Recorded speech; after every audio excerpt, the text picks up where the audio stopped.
trauma or the crisis, they don't feel like of themselves. And the moment they don't feel like themselves, they could actually observe themselves, because they're looking at themselves through the eyes of someone else. But my message is, why wait? You can learn and change in a state of pain and suffering, or you can learn and change in a state of joy and inspiration. So then, if your brain is a record of the past, and you are living by the same emotions that have defined you for the last 10 years, and you keep thinking the same thoughts that make the same chemicals, and those same chemicals drive the same thoughts, then your body, as the unconscious mind, does not know the difference between an actual experience in your life that creates an emotion and an emotion that you're creating by thought alone. And so your body is believing it's in the same past experience 24 hours a day, 7 days a week, 365 days a year. And your body is programmed into the past. And you can't create a new future holding on to the emotions of the past. How many people understand what I'm talking about? So then, when you react to someone or something in your life, you have a choice.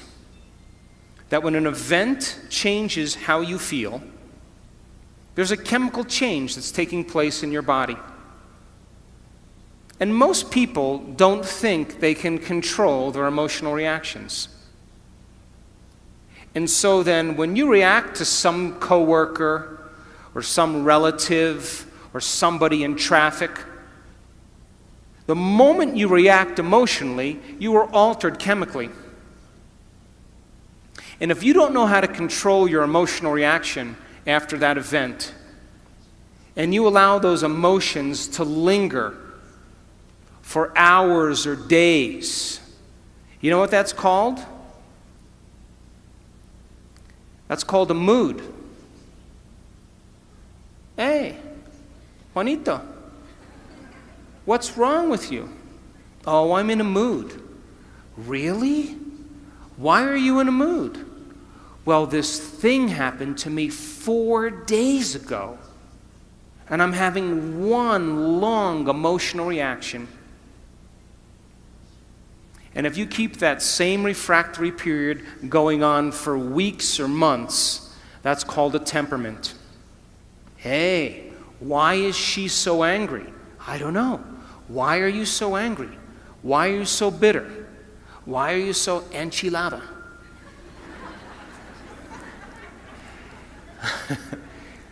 Because I had this experience 7 months ago, and I'm memorizing my emotional reaction. And if you keep that same refractory period going on for years on end, that's called a personality trait. And people wear their emotions on their sleeve, and that's who they think they are. And they will talk about the past to validate why they're not creating the life that they want.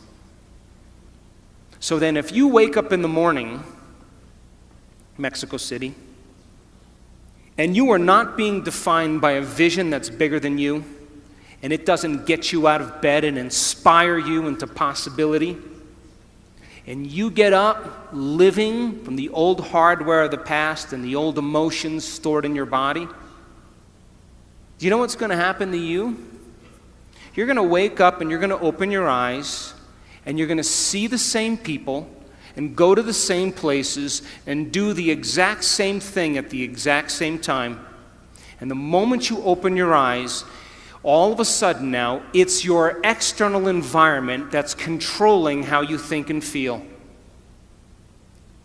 Because you have a neurological network in your brain for every person you know, every place that you go, everything that you own, everything that you do. And the moment you open your eyes and you see the same people and go to the same places and do the exact same thing at the exact same time, it's your external environment that's turning on different circuits in your brain, causing you to think equal to everything that you know. And you told me you believe that your thoughts have something to do with your destiny. And as long as you're thinking equal to your environment, you keep creating the same life. To change, to truly change, is to think greater than your environment, to think greater than the circumstances in your life, to think greater than the conditions in your world. And every great person in history knew this. Whether it was Mahatma Gandhi, Martin Luther King, the Wright brothers, Joan of Arc, they all had a vision. Couldn't see it, couldn't smell it, couldn't taste it, couldn't feel it, but it was alive in their mind. It was so alive in their mind that they began to live as if that future reality was happening in the present moment. So here's my question. Can you believe in a future that you can't see or experience with your senses yet, but you've thought about enough times in your mind that your brain is literally changed to look like the event has already occurred?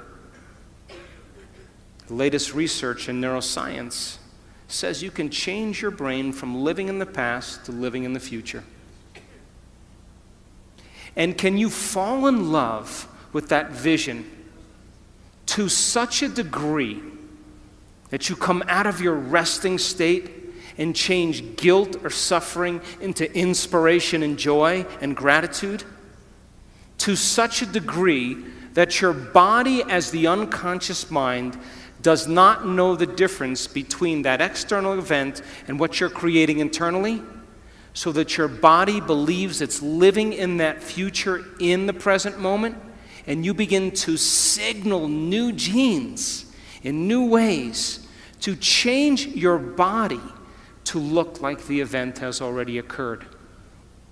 The latest research in epigenetics says you can change your body by thought alone. Now reason this with me.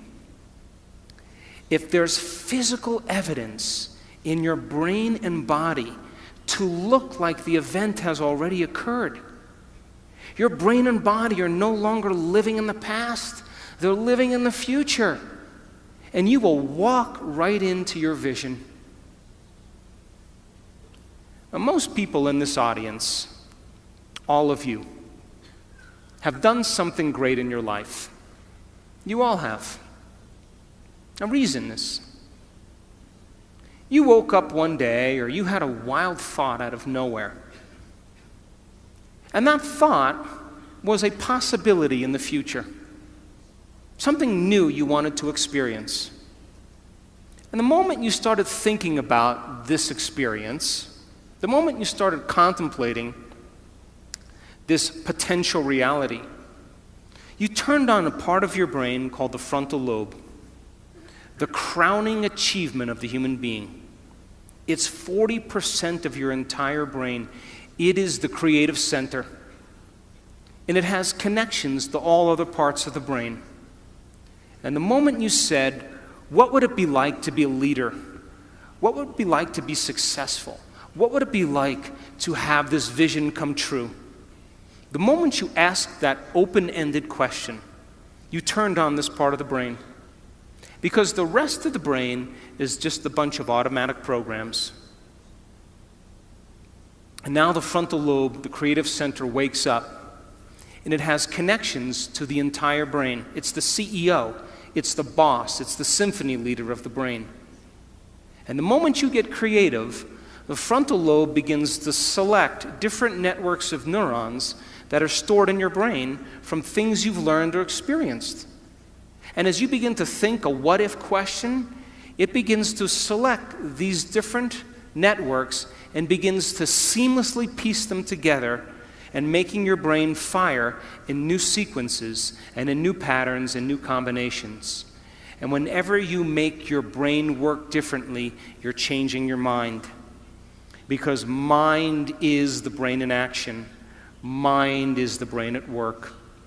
And the moment those neurons fire in tandem, you get a picture in your mind, a hologram, a vision, an abstraction.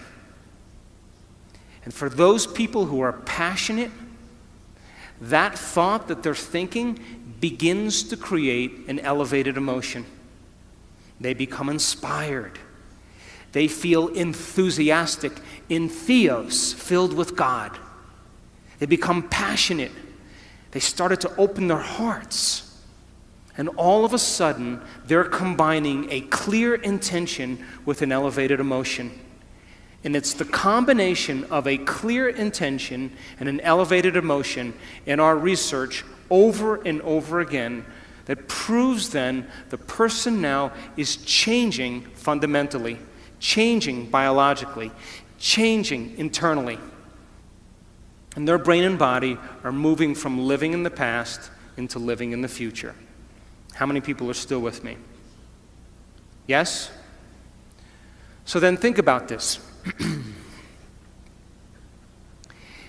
When you do that, when you had that moment, you came out of your resting state, and then you started to write down all the things you were going to do to get to that vision, all the choices you were going to make,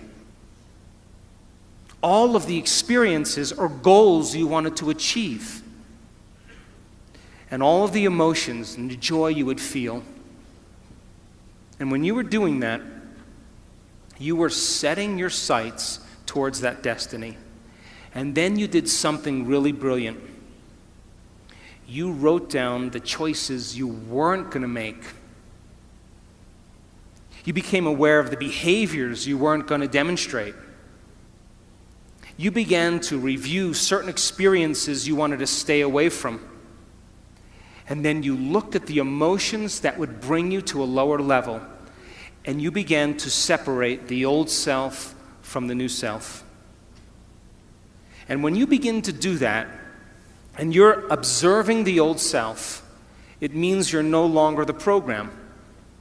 Now you're the consciousness observing the program. And that's when you begin to objectify your subjective self. Now reason this. Let's say you've had some pretty rough experiences in your past. And those experiences caused you to feel sad and unworthy and guilty and judgmental. And you've gotten so used to feeling guilty and unworthy and judgmental that that's just feels normal to you. And then because you feel kind of victimized, then you blame people and you complain and you make excuses and you feel sorry for yourself, and that's your personality. And all of a sudden you say, today, I'm not going to do that any longer, because that's the old self. And then you start off your day and it goes really well for about 2 hours.